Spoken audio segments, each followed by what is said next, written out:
I'm Tom from Pack Hacker, and in this video, we're taking a detailed look at the Deuter Up Sydney Day Pack. At the time of this video, I've been testing it for the last 2 weeks and definitely excited to share all the little details that I've noticed while testing this bag. The harness system is pretty comfortable for a bag of this size, and there's a sternum strap and a waist strap as well. So here's how it looks on me. Just give you a quick spin here. And if you want to go check out the website, you can see this bag on a couple of other body types as well. So let's dive in and check out every single little detail of the Deuter Up Sydney Day Pack. So starting out with the fabric on the outside, it's got a really soft and suede feel. The bags in the Up series from Deuter are made with recycled plastic bottles as well, so I really like that they're doing that. And this tag here has an even softer feel to it as well. So the benefit here is that it feels really nice in the hand. And some of the negatives that come along with it is that it tends to pick up fluff and dust a little bit more than a slicker nylon or a slicker polyester that you get in some other bags. So let's start by taking a look at the harness system on the back. Like I said earlier, I think everything here is, super comfortable. It's definitely enough of a structure here to work with this small of a bag, and I think Deuter does a great job on a lot of their backpacking bags as well, so they definitely have that down pretty well. I mean, the shoulder straps here are nice and dense. You got this breathable, like contact aero mesh here in the back, and nice little gusset here, or fabric welt rather, that hides the sternum strap, so I like that. Sternum strap does well. The elasticated kind of thing here helps out a lot as well with comfort. So I know a lot of people like that because you can tighten this sternum strap down and still kind of have some mobility there. So that's a really nice addition.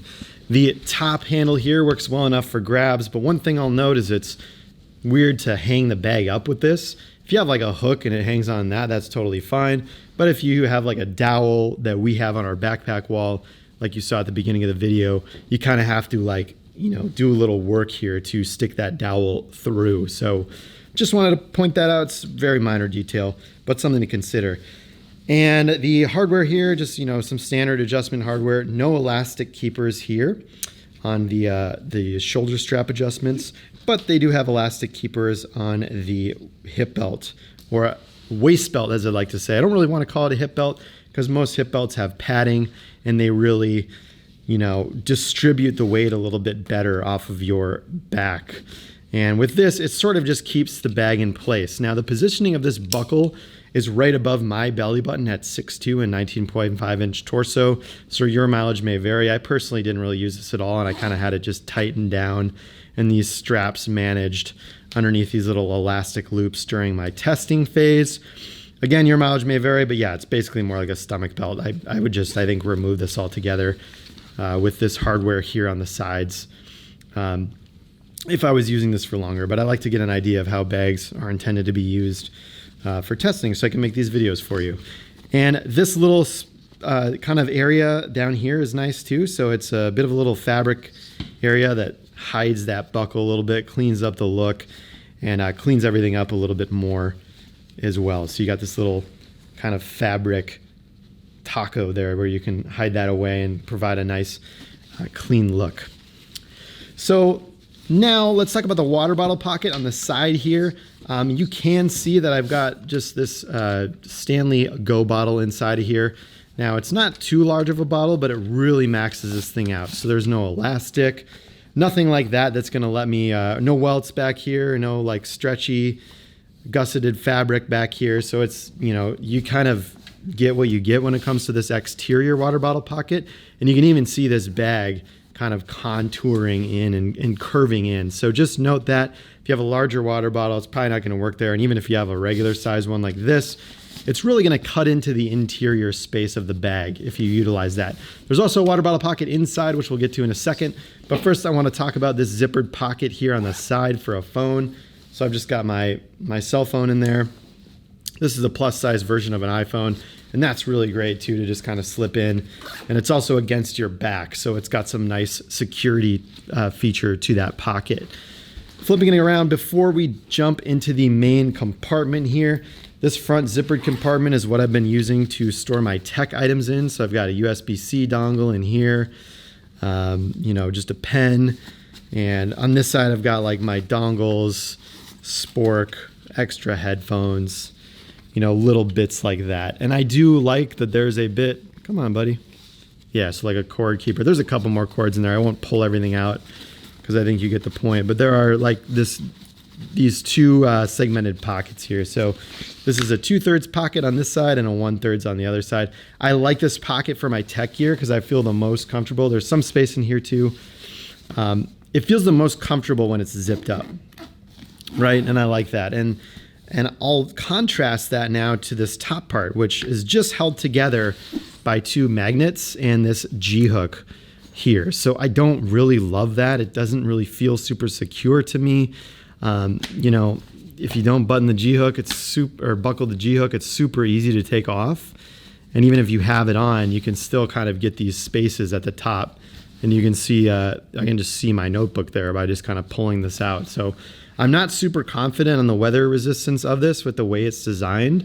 And then we typically like zippers at the top here, especially for travel. So if you have this underneath the seat in front of you or in the cargo space above your seat when you're on the road, you know, stuff can get jostled around during flight. And, you know, if you have loose items inside of this main compartment, you just may want to consider that. I mean, this is a big notebook, but do you have anything smaller just floating in there? Like some of the items I was showing you earlier, they get jostled around. Could be a possibility that those fall out.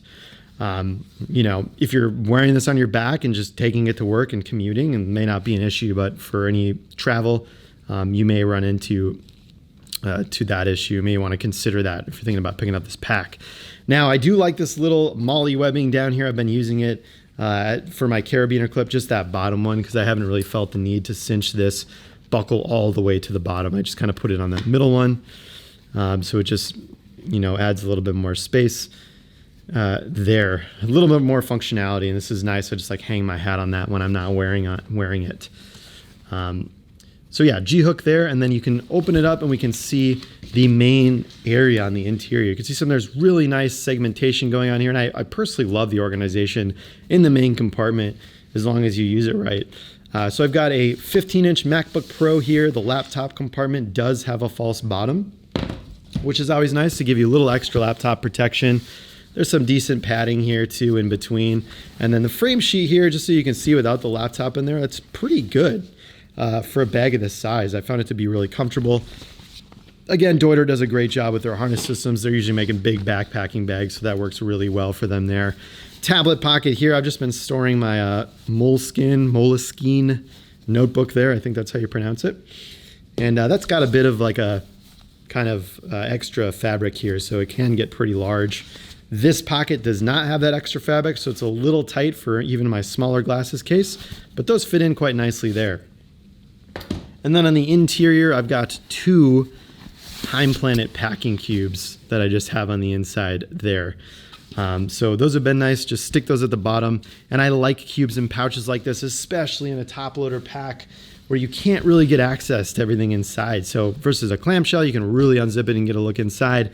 Here, you know, I like that there's lighter interior. You can really see black here on the inside quite well. But still, you're going to be digging around and fishing around down here. So if you have a bunch of small items down at the bottom of the pack, it's going to take a little extra time to find it.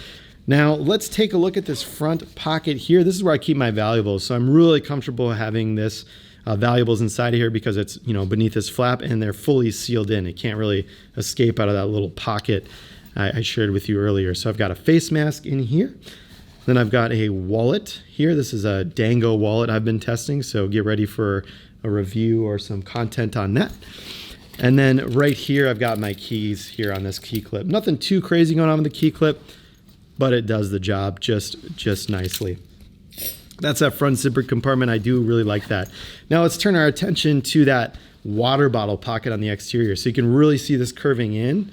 I'm like, there is an internal water bottle pocket here too with this like elastic kind of material. I'm trying to get it so you can see it here. But that pulls out too. I wouldn't really recommend, you can't really put in two water bottles next to one another though. So if I take this out, you can just instantly see how much more room we have there now in the interior one. And That elastic is really nice on the inside because you can super easily fit in a larger water bottle. But if you do have a water bottle on the inside, and this is still, remember, a small water bottle, that exterior, it gets curved and you don't really have a lot of space. Now there is elastic on the inside. You can kind of stuff this in. So maybe you could fit like a slim umbrella on the outside, or like a really small tripod, or even like a Joby tripod if you wanted. But putting 2 water bottles of the size I showed with you here is going to be quite tight. It's going to kind of affect the interior packability of the bag.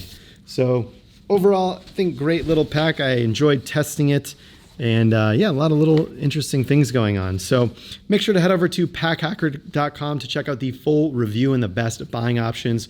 We'll leave a link down in the description below. You can use those buying options to help support the channel at no additional cost to you and help us keep making reviews and things of that nature. So thanks for keeping it here at Pack Hacker. We'll see you in the next video.